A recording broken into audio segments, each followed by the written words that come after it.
So last Thursday, I came home from work ready to do absolutely nothing except eat leftovers and watch reruns of The Office. My roommate, Kyle, was standing in the kitchen, staring at the sink with the same intensity most people reserve for nuclear disarmament talks.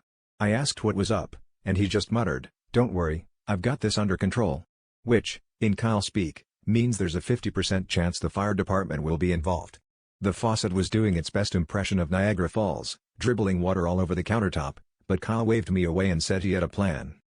Fast forward an hour, and I hear an unholy crunching noise from the kitchen. I walk in to find Kyle jamming an entire bag of Doritos, Cool Ranch, for anyone curious, into the space under the sink. I asked, very calmly, "What exactly is the game plan here, Kyle?" He explained, with all the confidence of a man who once tried to microwave ramen without water, that the chips would absorb the leak and seal the gap with flavor dust.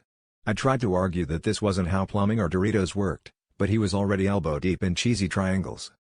Predictably, things did not improve. The water actually started coming out of the faucet faster, and somehow now it smelled like a Taco Bell at 2 a.m. We finally gave up and called a plumber, who arrived, took one look under the sink, and immediately burst out laughing.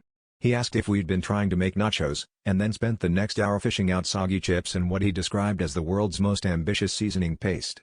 At one point, he held up a broken Dorito and said, "Did you at least try to use the scoop-shaped ones for better coverage?" Kyle said, "No, but that's a good idea for next time," and I swear the plumber considered charging us double right then and there. Anyway, the plumbing is fixed, the faucet is no longer leaking, and the plumber added an extra charge on the invoice for snack-related damages. So if anyone asks how we managed to turn a $20 fix into a $200 repair, just tell them, we tried to crunch the numbers, but it turns out the math was a little too cheesy.